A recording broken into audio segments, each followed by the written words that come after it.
الحمد للہ رب العالمین الصلاة والسلام علی خاتم النبیین وعلی آلہ وصحبہ اجمعین اما بعد فاعوذ باللہ من الشیطان الرجیم بسم اللہ الرحمن الرحیم قال اللہ تعالی فی سورة یوسف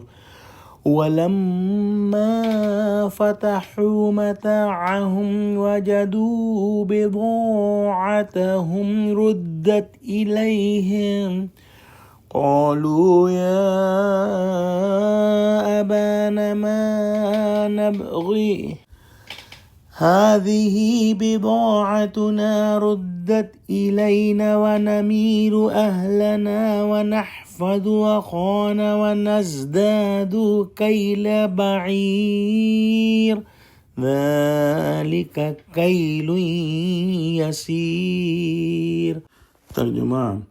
اور جب انہوں نے اپنا سازباب کھولا تو دیکھا کہ ان کا سرمایہ واپس کر دیا گیا ہے۔ کہنے لگے، ابا ہمیں اور کیا چاہیے، دیکھیے یہ ہماری پونجی بھی ہمیں واپس کر دی گئی ہے۔ اب ہم اپنے اہل و عیال کے لیے پھر غلہ لائیں گے اور اپنے بھائی کی نگہبانی کریں گے، اور ایک بار شتر زیادہ لائیں گے کہ یہ غلہ جو ہم لائے ہیں تھوڑا ہے۔ جیسا کہ پچھلی آیتوں کی تفسیر میں بیان ہوا کہ جب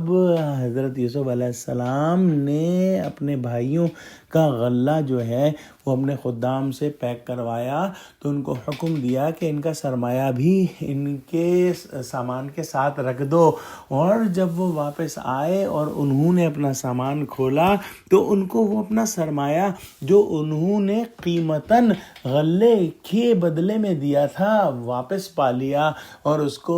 دیکھ کر وہ بے انتہا مسرور ہوئے۔ اور یہ وہ وقت تھا جب وہ اپنے والد صاحب یعنی حضرت یعقوب علیہ السلام سے اپنے چھوٹے بھائی بنیامین کو اپنے ساتھ لے جانے پر آمادہ کرنے کی کوشش کر رہے تھے، اور اس موقع پر جب انہوں نے دیکھا کہ ان کا سرمایہ بھی واپس کر دیا گیا ہے تو بولے کہ ابا ہم کو اور کیا چاہیے، دیکھیں کہ نہ صرف ہم کو غلہ دیا گیا بلکہ ہم کو ہمارا سرمایہ بھی واپس کر دیا گیا۔ اب ہم اپنے چھوٹے بھائی کو اپنے ساتھ لے کے جائیں گے اور مزید غلہ لائیں گے، اور اس دفعہ جب ہم جائیں گے تو پچھلی دفعہ سے زیادہ غلہ جو ہے ہم لے کر آئیں گے، اور ہم اپنے بھائی کی نگہبانی کریں گے۔ دعا کرتے ہیں کہ اللہ سبحانہ و تعالی ہم کو قرآن کا فہم عطا فرما، ہم کو سچوں سے جوڑے اور ہم کو صراط مستقیم پر قائم فرما دے۔ یا اللہ مسلمانوں کو متحد فرما دے، آمین۔ وآخر دعوانا الحمدللہ رب العالمین، والسلام علیکم ورحمۃ اللہ وبرکاتہ۔